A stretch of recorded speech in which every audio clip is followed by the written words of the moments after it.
Ever felt like life's just not working out the way you hoped? Like no matter what you try, the results are always the same? If that sounds familiar, it's not you, it's your approach. Today, we're diving into 10 powerful ways you can completely turn things around and start seeing real changes in your life. This isn't about quick hacks or fake positivity. These are principles that work if you work them. Here's the truth: most people aren't really living, they're reacting. And that's why the same problems keep showing up year after year. The key isn't in changing your circumstances, it's in changing yourself. But how? Let's break it down into 10 simple but powerful principles you can apply starting today. 1, embrace the value of self-education. There's a big difference between making a living and designing a life. See, formal education is what we're all encouraged to pursue. It's what society tells us to value. Go to school, get good grades, and find a stable job. Now, don't get me wrong, that's all important. It sets the foundation, but here's where most people get it wrong. They think learning stops there. They get that degree, land a job, and put their learning on the back burner. But that's not how it works. Self-education, now that's the key. It's what you do with your own time. It's what you pursue out of curiosity, out of hunger for growth. And the truth is, it's not just about books, although reading is a great start. It's about cultivating a mindset of continuous learning. The willingness to ask questions and admit that you don't know everything. Because the moment you stop being curious, you stop growing. And if you stop growing, you stop living.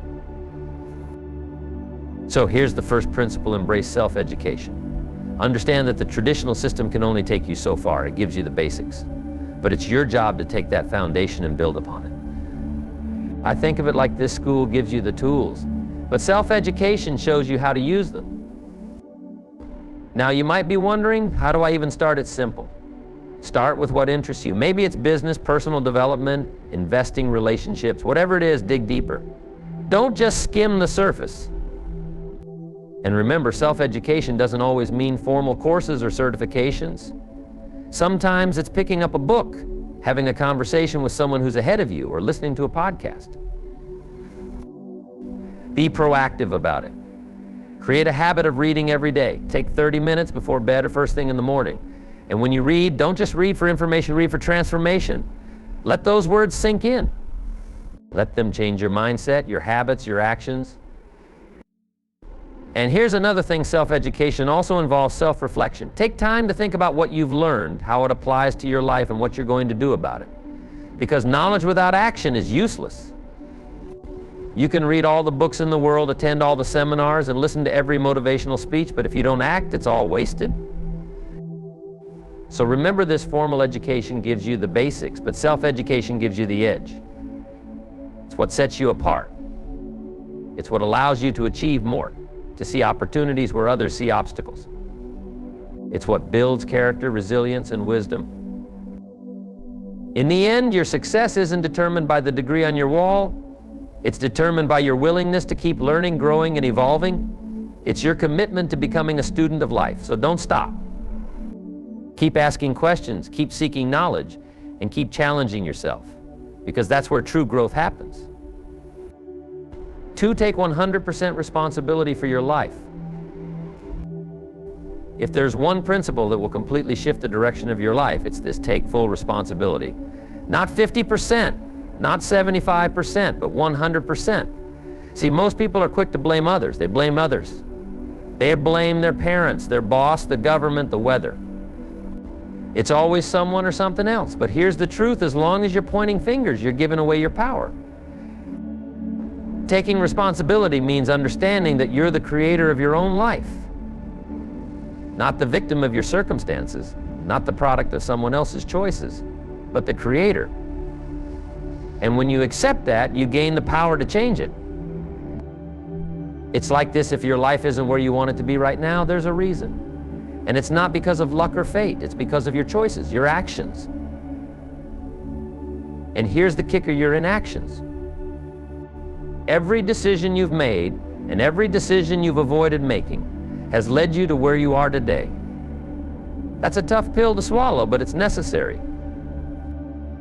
Now, why is this important? Because the moment you accept full responsibility, you stop waiting for things to change and you start taking action to change them yourself. You stop waiting for the economy to improve or for your boss to recognize your worth or people to treat you differently. You take control. And let's be clear, it's not about blaming yourself for everything that goes wrong. It's not about beating yourself up. It's about acknowledging that you have the power to make different choices, to respond differently, to learn from every mistake, every setback, and every challenge. So what does taking full responsibility look like in practice? It means owning your results, both good and bad. If you're succeeding, great, own that. If you're failing, own that too. No excuses, no justifications. And it also means being proactive instead of reactive. Not waiting for opportunities, but creating them. Not waiting for people to treat you better, but raising your standards. You see, when you take responsibility, you shift from a mindset of I can't to I can from it's not my fault to it's my life, and that shift is powerful. It changes everything. It changes how you see yourself, how you see challenges, and how you approach life. Most importantly, it changes your results, because your life will always be a reflection of your choices. So if you want to change your life, start by changing your choices. And that begins with taking full responsibility. Remember, this life doesn't happen to you, it happens for you. Every situation, every challenge, every setback is an opportunity to grow, to learn, to become better. So stop waiting for someone else to fix things. Stop waiting for a better economy, a better boss, or better circumstances. Take full responsibility for your life and watch how everything starts to change. It's not easy, but it's simple. And it's the foundation of a successful, fulfilling life. Manage your time like you manage your money. You know, time is one of those things we all have in equal measure. 24 hours, 7 days a week, no more, no less. But here's the catch: how you spend those hours determines everything. It's the difference between success and mediocrity, between a fulfilling life and a life full of regret. Think of your time like money. Imagine if every day you had a bank account with $1,440 deposited into it. That's 1,440 minutes. And at the end of each day, whatever you haven't spent wisely disappears. Gone forever. You don't get a refund and you can't carry over the balance. So the question is, how are you spending it? Are you investing it wisely? Or are you letting it slip away on things that don't matter? Because just like with money, there are two ways to handle your time. You can spend it or you can invest it. Spending is easy. We all know how to do that. It's watching TV, scrolling through social media, gossiping, procrastinating. And it's not that these things are inherently bad, it's just that they don't give you a return. They don't move the needle. They don't help you get where you want to go. But investing your time, that's where the magic happens. It's putting in the hours to learn a new skill, to work on your goals, to build your relationships, to grow. It's making every minute count so that in the future you can reap the rewards. Now, I'm not saying you should be working 24/7 or eliminating all your downtime. That's not sustainable. What I am saying is this: be intentional with your time. Know where it's going. Track it just like you would track your expenses.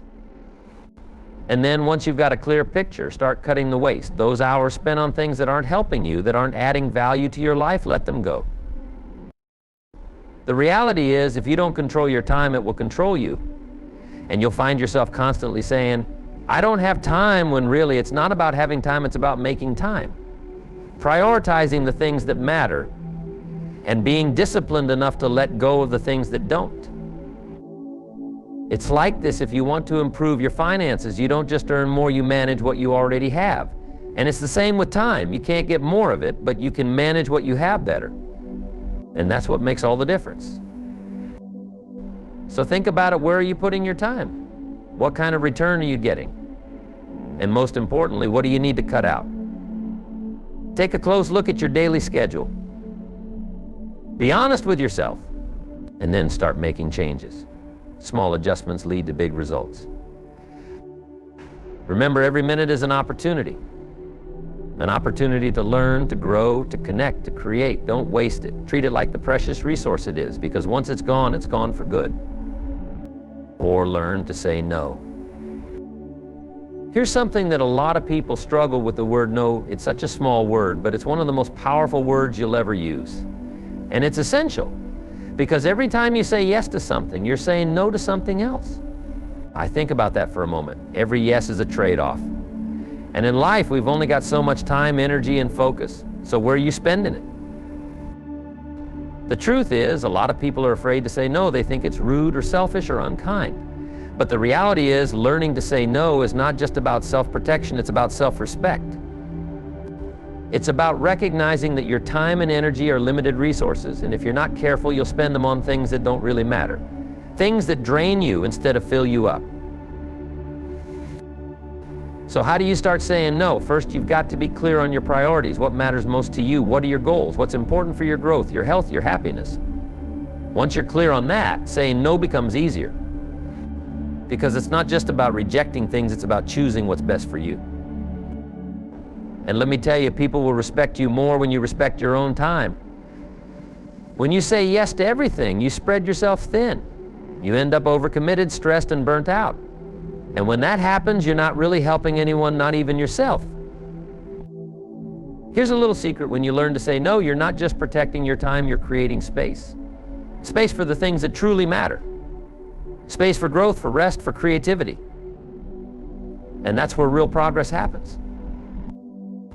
Of course, this doesn't mean you should say no to everything. It's not about shutting people out or avoiding new opportunities. It's about being selective, being intentional, knowing when to say yes and when to say no.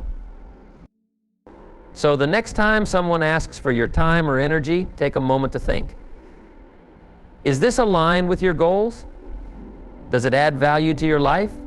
And if the answer is no, don't be afraid to say it, politely but firmly. You don't owe anyone an explanation. A simple no thank you is enough. It might be uncomfortable at first, but like any new habit, it gets easier with practice.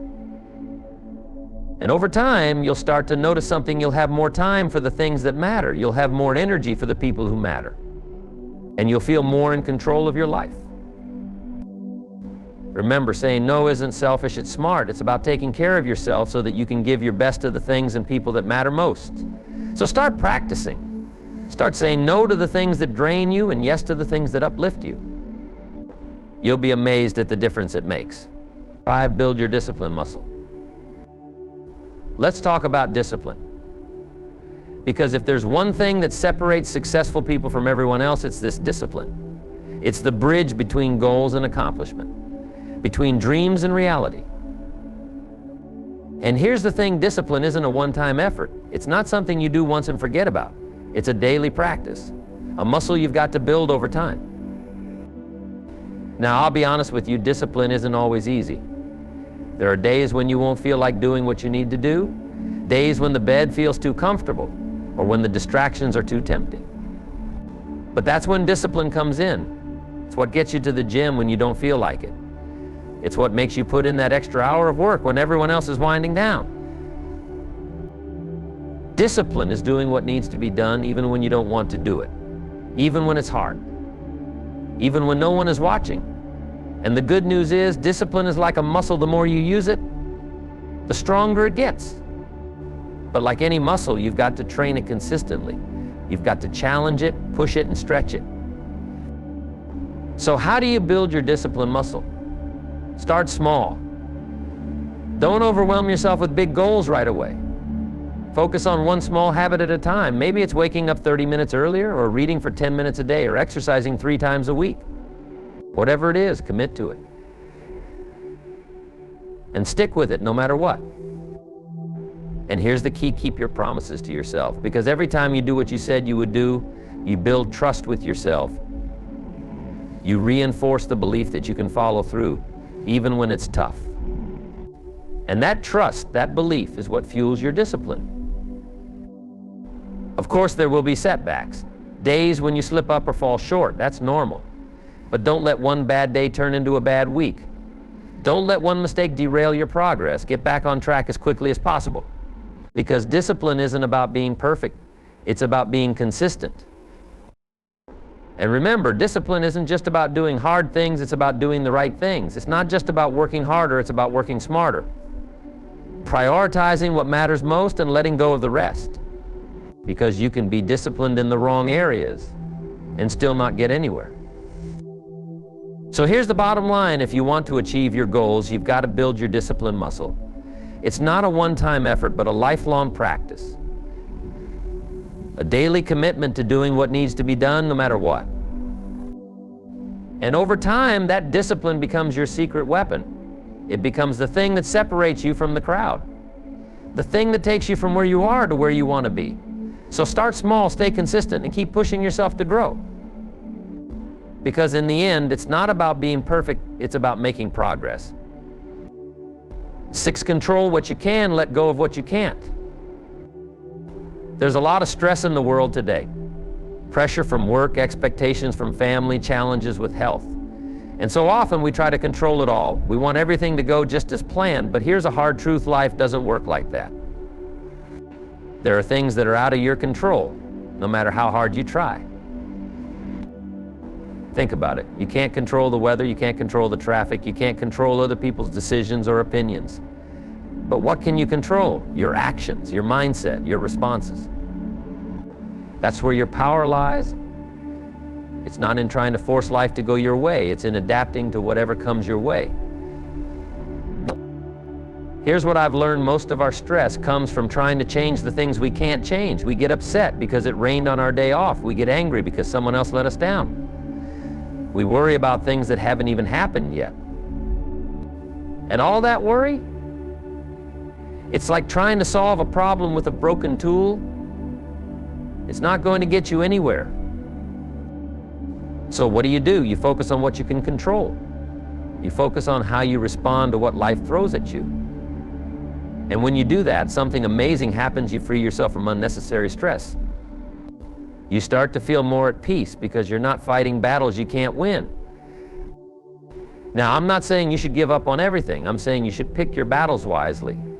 Ask yourself, is this something I can change?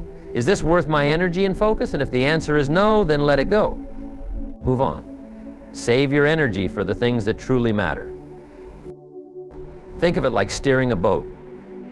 You can't control the wind or the waves, but you can control how you steer. You can adjust your sails, and if the storm gets too rough, you can decide to drop anchor and wait it out. It's not about giving up, it's about being smart with your energy. So let go of trying to control everything around you. Focus on controlling yourself instead. Control your actions, control your attitude, control your effort, because that's where your real power lies. And when you focus on what you can control, you start to feel more confident, more capable, more in charge of your life. Life is unpredictable. That's a fact. But it's not the unpredictability that causes stress, it's how we react to it. So take a deep breath. Accept what you can't change, and take charge of what you can. You'll be amazed at how much lighter you feel when you stop carrying the weight of things beyond your control.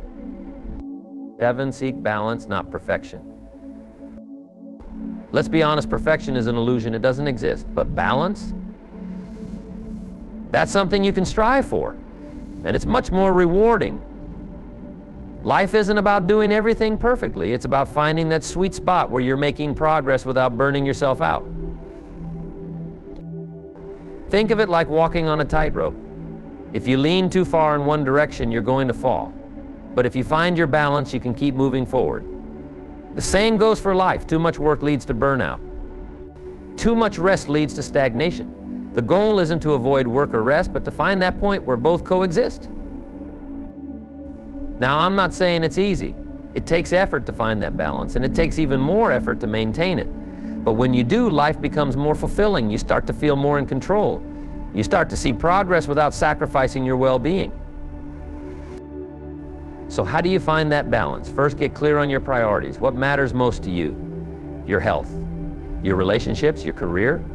Once you know your priorities, it's easier to allocate your time and energy in a way that supports them.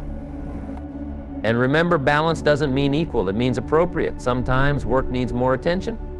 Other times, rest does, and that's okay. The problem comes when we strive for perfection instead of balance. When we try to do everything flawlessly, we end up feeling overwhelmed, disappointed, and discouraged. But here's the truth: life is messy. It's imperfect. And that's okay. The goal isn't to get everything right, it's to get the most important things right. Think of balance as a dance. Sometimes you step forward, sometimes you step back, and sometimes you just need to pause and catch your breath. It's not about rigidly dividing your time, but about being flexible and adaptable. So don't aim for perfection, aim for balance. Aim to make steady progress without sacrificing your health, your relationships, or your peace of mind.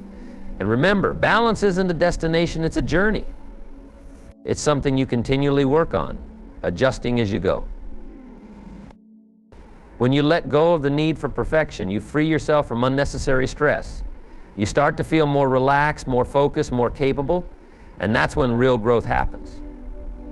Not in the pursuit of perfection, but in the pursuit of balance. 8, surround yourself with quality people. The people you spend time with can shape your life more than you realize. They can lift you up or they can pull you down. And here's the thing: you become like the people you spend the most time with. Their habits, their attitudes, their energy, it all rubs off on you. So take a look around. Who are you spending your time with? Are they encouraging you to grow? Are they challenging you to be better? Or are they holding you back, keeping you stuck in old patterns? Because if you're surrounded by negative, complaining, or unmotivated people, that's going to influence you, whether you realize it or not. It's like this: if you hang around 5 successful people, you're likely to be the 6th. But if you hang around 5 negative people, you're likely to be the 6th in that group too. So choose your circle wisely. Seek out people who inspire you, who push you to reach your potential, who hold you accountable to your goals. And this isn't just about cutting people off, it's about being intentional with your time and energy. It's about recognizing that you have a choice in who you spend your time with. And that choice matters. Now, this doesn't mean you should avoid everyone who's struggling or going through a tough time. It means being mindful of who you let influence you. Support those who need it, but also surround yourself with people who are on a similar path to growth. And remember, quality over quantity. It's not about having a large circle, it's about having a strong one. One filled with people who lift you up, encourage you, and challenge you, people who are driven, positive, and focused on growth. Because those are the people who will help you stay motivated, stay disciplined, and stay on track. And one more thing: be the kind of person you want to be around. If you want supportive, positive, motivated friends, be that person first. Set the example, lead by action, and you'll naturally attract the right kind of people into your life. So surround yourself with quality people. People who push you to be better, who inspire you to grow, and who hold you accountable. Because at the end of the day, who you spend your time with matters more than you think. Choose wisely and watch how your life begins to change for the better. 9, practice gratitude daily. Gratitude, it's one of the simplest concepts, yet one of the most powerful. It's easy to get caught up in what's going wrong and what's missing or in what's not yet achieved, and if you focus on those things, that's all you'll see. But when you shift your focus to what's good in your life, everything starts to change. Your perspective changes, your energy changes, and when your energy changes, so does the way you approach each day. Gratitude is more than just a positive attitude. It's a conscious choice. It's a decision to look for the good, even in the midst of the challenges. Now, I'm not saying you should ignore the struggles, but when you balance those struggles with an awareness of the good things in your life, you build resilience, you find strength, you develop a mindset that isn't easily shaken by life's ups and downs.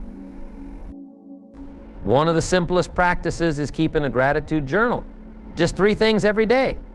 3 things you're thankful for. It could be something big like your health or your family, or it could be something small like a good meal or a sunny day.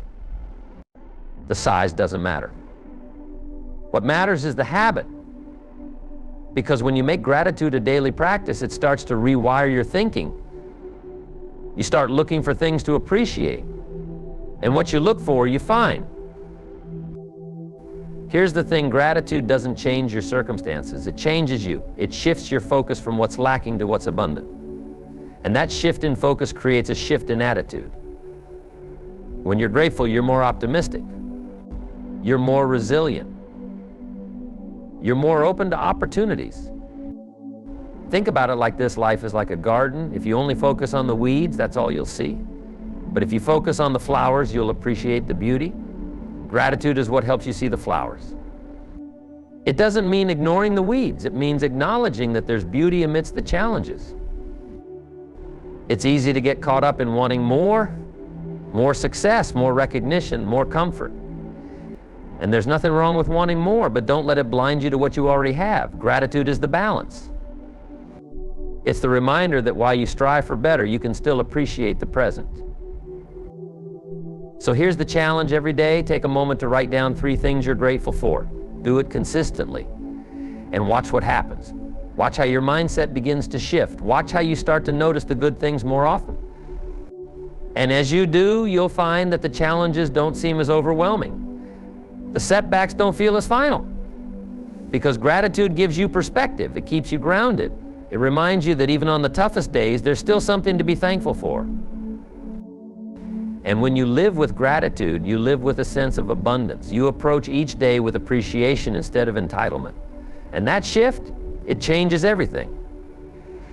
10, cultivate patience with the process. Patience, it's a word we don't hear enough these days. We live in a world of instant gratification. Fast food, same-day delivery, results at the click of a button. And that's fine for small things. But when it comes to real, lasting change, there's no shortcut. There's no quick fix. Real success takes time. Real growth takes time. It's a process. And processes can't be rushed. The biggest mistake people make is giving up too soon. They start strong, but when the results don't come quickly, they get discouraged. They lose faith in the process. But here's the truth: the most successful people are the ones who stick with it, even when progress feels slow. They understand that every little effort compounds over time. They have patience with the process. Think of it like planting a seed. You put it in the ground, you water it, and you wait. You don't dig it up every day to see if it's growing. You trust that with time and consistent effort, that seed will sprout. That's how life works. It's not about doing something once and expecting instant results. It's about doing the right things consistently over time. Patience isn't just about waiting, it's about trusting. Trusting that the effort you're putting in now will pay off later. Trusting that small, consistent actions lead to big results over time. It's about understanding that setbacks and challenges are part of the process, not signs to quit. Here's what happens when you rush the process: you miss the lessons, you miss the growth, you miss the opportunity to build resilience, to develop character, to gain the experience that will serve you later on. Because the journey is just as important as the destination. And sometimes the journey takes longer than you expected. And that's okay. As long as you're moving forward, you're making progress. It's easy to get frustrated when you're not seeing results, but remember, this growth happens below the surface, long before it becomes visible. It's like that seed in the ground. Just because you can't see it yet doesn't mean it's not growing. So keep watering it. Keep taking the actions, keep showing up, even when it feels like nothing's happening. Because every effort counts, every step matters. And one more thing, enjoy the process. Don't just focus on the outcome. Take pride in the small wins, celebrate the progress, no matter how slow it feels, because the process is where the real growth happens. It's where you build the habits, the discipline, the mindset that will sustain you long after you've reached your goal. So cultivate patience with the process. Trust that your consistent efforts will pay off, even if it takes longer than you expected. Because success doesn't come overnight, it comes over time. And if you can embrace that, you'll find that the journey is just as rewarding as the destination. These 10 principles might seem simple, but don't let that fool you. The magic is in consistently applying them over time. That's where most people fail. They want results without putting in the work. But if you can commit to these ideas and practice them daily, your life will change in ways you never imagined. So to recap, keep learning, take responsibility, manage your time, say no, build discipline, let go of what you can't control, find balance, choose your circle wisely, practice gratitude, and be patient with the process. These aren't quick fixes, they're long-term shifts in how you approach life.